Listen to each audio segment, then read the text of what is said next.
जीवन ठहराव और गति के बीच का संतुलन है। किसी से किसी भी तरह की प्रतिस्पर्धा की आवश्यकता नहीं है। आप स्वयं में जैसे हैं एकदम सही है, खुद को स्वीकारिए। केवल वो लोग जो खुद भी नहीं बनने के लिए तैयार हैं, प्रेम कर सकते हैं। यहाँ कोई भी आपका सपना पूरा करने के लिए नहीं है, हर कोई अपनी हकीकत बनाने में लगा हुआ है। अगर आप सच देखना चाहते हैं तो ना सहमति और ना ही असहमति में राय रखिए। कोई चुनाव मत करिए, जीवन को ऐसे अपनाइए जैसे वो अपनी समग्रता में है। जब प्यार और नफरत दोनों ही ना हो तो हर चीज साफ और स्पष्ट होती है। आत्मज्ञान एक समझ है, यह सब कुछ है, यह बिल्कुल सही है, बस यही है। आत्मज्ञान कोई उपलब्धि नहीं है, यह जानना है कि न कुछ पाना है और न ही कहीं जाना है। मूर्ख दूसरों पर हंसते हैं, बुद्धिमता खुद पर हंसती है। उस तरह मत चलिए जिस तरह डर आपको चलाए, उस तरह चलिए जिस तरह प्रेम आपको चलाए, उस तरह चलिए जिस तरह खुशी आपको चलाए। सवाल यह नहीं है कि कितना सीखा जा सकता है, इसके उलट सवाल यह है कि कितना भुलाया जा सकता है। मित्रता शुद्धतम प्रेम है। यह प्रेम का सर्वोच्च रूप है, जहाँ कुछ भी नहीं मांगा जाता, कोई शर्त नहीं होती, बस देने में आनंद आता है। दूसरों की इतना चिंता मत करो, क्योंकि हर चिंता तुम्हारे अपने विकास को विचलित करेगी। जैन एकमात्र धर्म है जो एकाएक ज्ञान सिखाता है। इसका कहना है कि आत्मज्ञान में समय नहीं लगता, यह सब कुछ ही क्षणों में हो सकता है। अर्थ मनुष्य द्वारा बनाए गए हैं, और क्योंकि आप लगातार अर्थ जानने में लगे रहते हैं, इसलिए आप अर्थहीन महसूस करने लगते हैं। प्रशंसा सद्भाव की छाया है, यह सद्भाव का पीछा करती है। प्रसन्न रहने का कोई और तरीका नहीं है। जब मैं कहता हूँ कि आप देवी देवता में हैं, तो मेरा मतलब होता है कि आप में अनंत संभावनाएं हैं, आपकी क्षमताएं अनंत है। जिस दिन आपने यह सोच लिया कि आपने ज्ञान पा लिया है, उस दिन आपकी मृत्यु हो जाती है, क्योंकि अब न कोई आश्चर्य होगा, न ही आनंद और न ही कोई अचरज।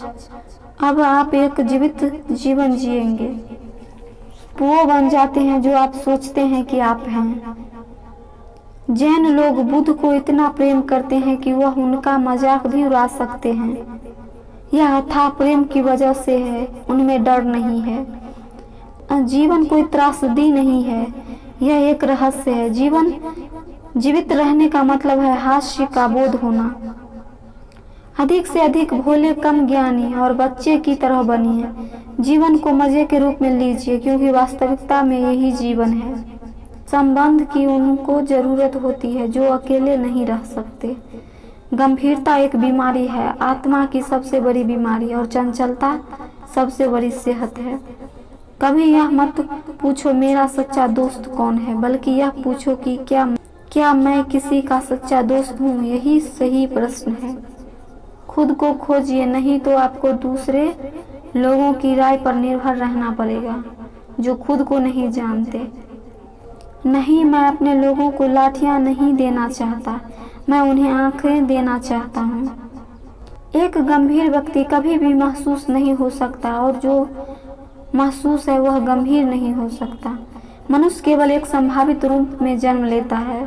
वह अपने और दूसरे के लिए कांटा बन सकता है, वह खुद और दूसरों के लिए एक फूल भी बन सकता है। जैसे जैसे आप अधिक जागरूक होते जाते हैं, वैसे वैसे आपकी इच्छाएं कम होने लगती है, और जब जागरूकता 100% हो जाती है, तब कोई इच्छा नहीं रह जाती। नरक हमारी रचना है, और हम असंभव करने का प्रयास कर नरक बनते हैं। स्वर्ग हमारी प्रकृति है, यह हमारी सहजता है, यह वह जगह है जहाँ हम हमेशा होते हैं। सच्चा प्रेम अकेलेपन से बचना नहीं है, सच्चा प्रेम बहता हुआ अकेलापन है। अकेले रहने में कोई इतना खुश रहता है कि वह इसे बांटना चाहता है। जब आप अलग हैं तो पूरी दुनिया अलग है।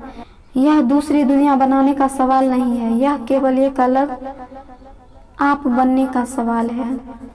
वह जो आपको दुखी बनाता है केवल वही पाप है। वह जो आपको खुद से दूर ले जाता है केवल उसी से बचने की जरूरत है।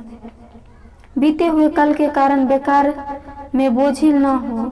जो पाठ अपने पढ़ लिया है उन्हें बंद करते जाएं। बार बार उन पर जाने की जरूरत नहीं है। शेयर करना सबसे मूल्यवान धार्मिक अनुभव है।